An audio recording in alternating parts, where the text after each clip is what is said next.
Bonjour à tous, j'espère que vous allez bien, c'est Romain Bayeul, bienvenue dans nos locaux. Je suis trader professionnel et cofondateur du site letradingpourtous.com. Aujourd'hui, je vais vous raconter une histoire, vous allez peut-être vous reconnaître. Je vais en tout cas vous donner les clés pour éviter ça.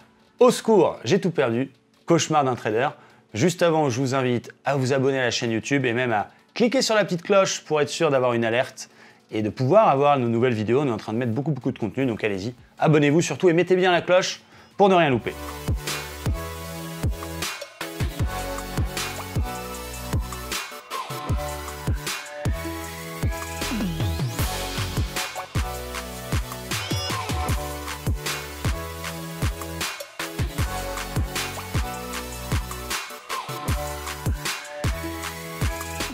Il est temps maintenant de vous raconter une histoire que j'ai vécue aussi à mes débuts, qui me permet aujourd'hui de vous donner les clés, de donner les clés aux membres de notre communauté pour ne plus faire ces fameuses erreurs qui peuvent coûter très cher. Mais je pense que ce que je vais vous raconter, vous l'avez peut-être sans doute déjà vécu. Alors le titre, j'ai tout perdu, évidemment c'est faux, j'ai rien perdu du tout. Mais je vais me mettre dans la peau d'un débutant et ensuite je vous donnerai les clés pour pouvoir sortir de cette situation-là. Je m'appelle Pierre, je viens de démarrer le trading, j'ai suivi une formation ou pas, peu importe. En tout cas, j'ai un capital, j'ai quelques stratégies en trading et je suis devant mes écrans. C'est lundi, tout va bien, j'ai un capital de 10 000 €. Et là, j'ai l'habitude de prendre des trades de façon autonome, mais je commence à m'intéresser un petit peu à tout ce qui se fait sur les réseaux sociaux. Je suis 2-3 mecs qui font du trading, je suis dans 2-3 groupes gratuits d'entraide, je lis les médias. Et j'ai vu une résistance. Je suis le seul à avoir vu cette résistance et les 2 fois auparavant, alors que tous mes petits copains sur les réseaux sociaux étaient vendeurs, moi j'ai vu un signal de retournement à l'achat, j'ai acheté et j'ai gagné. J'ai gagné et je suis le plus fort puisqu'ils voulaient tous vendre et moi non, j'ai acheté. Et là, je suis forcément très content et j'ai pris un peu le boulard et j'ai un peu trop confiance en moi. Cette fois-ci, j'ai vu une résistance. Quand j'en parle à tous mes copains autour de moi qui font du trading, eux ne sont pas d'accord, ils voient le marché monter. Mais non, moi, j'ai vu cette résistance. En plus, je suis persuadé que les marchés vont se casser la gueule parce que c'est la crise à venir. Je l'ai lu sur investir.fr, je l'ai lu également sur Internet, je l'ai vu à BFM, ils l'ont dit, ça va être la crise. Et quand je réfléchis un petit peu, les marchés, ce sont des cycles. Là, on est dans une bulle. Non, là, moi, j'ai une conviction baissière. Je le sens que ça va baisser. La dernière fois, je l'ai bien senti que ça allait acheter. Là, je sens que ça va se casser la gueule. Alors, j'attends pas la résistance, je vais commencer à vendre tout de suite. Je vais même mettre un petit peu plus de levier que d'habitude ou mettre un peu plus que mes 1%. Allez, je vais mettre 2% cette fois-ci. Paf! J'ai vendu le Dow Jones. Lundi passe, la séance se termine à plus 1,50.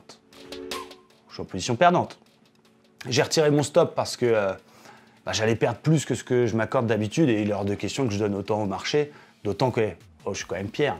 La dernière fois, j'ai gagné. Là, ils ne vont pas me la faire à l'envers. Cette fois-ci, je le garde, le short. Je vais même renforcer mardi si ça continue à monter. Mardi, ça continue à monter, évidemment. Il y a des bonnes nouvelles. Je commence à être en stress. Cette nuit, je n'ai pas dormi du tout parce que j'ai rêvé que les marchés se cassaient la gueule. Mais ça continue à monter mardi. Qu'est-ce que je fais? Je coupe ma position. Je perds déjà 2 fois plus que ce que je perds d'habitude. Non, je ne vais pas redonner ça au marché. Je vais remettre une couche. Je vais moyenner la baisse. Comme ça, au moins, je vais rattraper mon prix plus facilement. Et puis, ce sera mieux. Ce sera plus facile. J'ai une position à 5 € du point, je vais aller mettre le double, allez, clac. Je me retrouve à 10 balles du point. Là, c'est bon, j'ai un meilleur prix moyen, ça va le faire. Super, ça commence à baisser, on est mercredi. Je l'avais dit, les gars, j'avais raison. Je retrouve mon prix, enfin. Je ne vais pas sortir. Je dis que ça va baisser. Si je vous le dis, je l'ai lu et je l'ai vu, la résistance. En plus, il y a un signal, alors c'est pas tout à fait ça, mais il y a un presque épaule, tête, épaule. Il n'y a qu'une tête, il n'y a qu'une épaule et qu'une tête.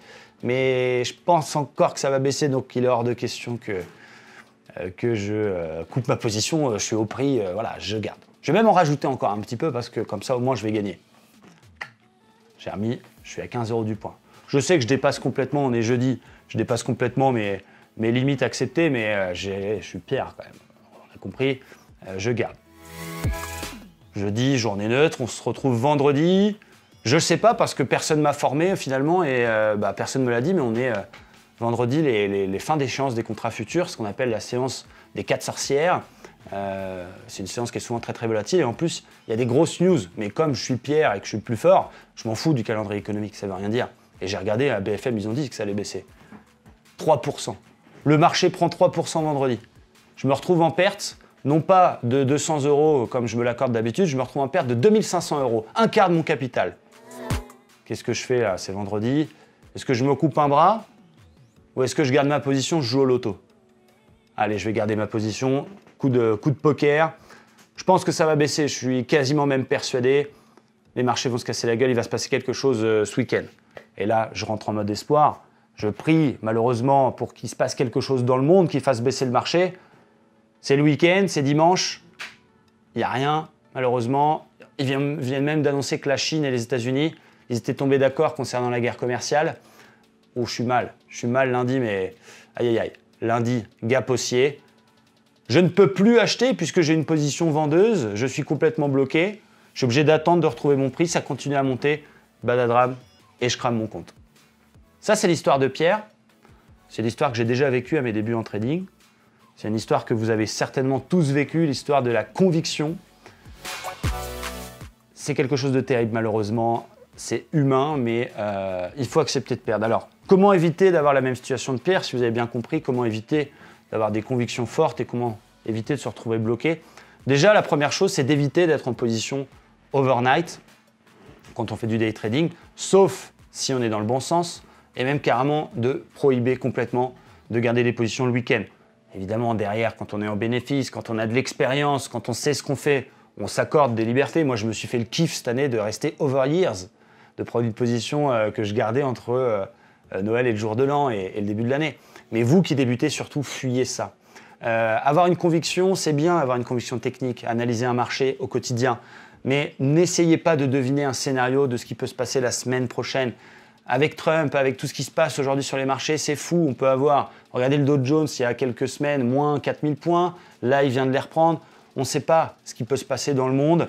Et malheureusement, aujourd'hui, on a un accès à l'information qui est tel que vous allez très facilement vous faire des convictions, très facilement avoir une idée et malheureusement pas rester neutre. Vous savez, l'analyse technique, c'est quand même relativement subjectif. Celui qui achète et celui qui vend, n'oubliez pas qu'au moment où tous les deux cliquent sur leur souris, ils sont tous les deux persuadés d'avoir raison. Mais au final, il n'y en a qu'un des deux qui sera dans le bon sens. Celui qui achète, il voit une épaule tête-épaule inversée. Celui qui vend, il a vu une divergence baissière.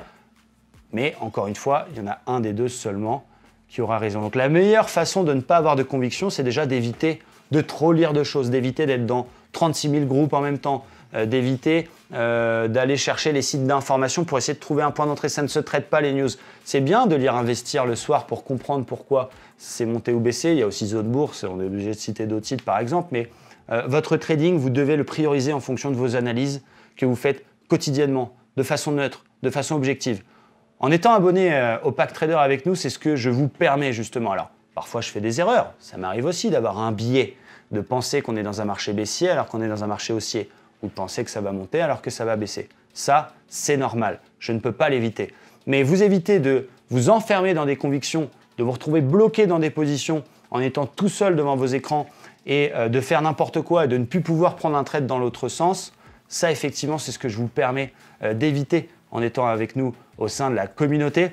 Je vous ai raconté cette petite histoire de Pierre, mais on pourrait la démultiplier à tous les prénoms. Je pense qu'encore une fois, vous avez déjà vécu ça.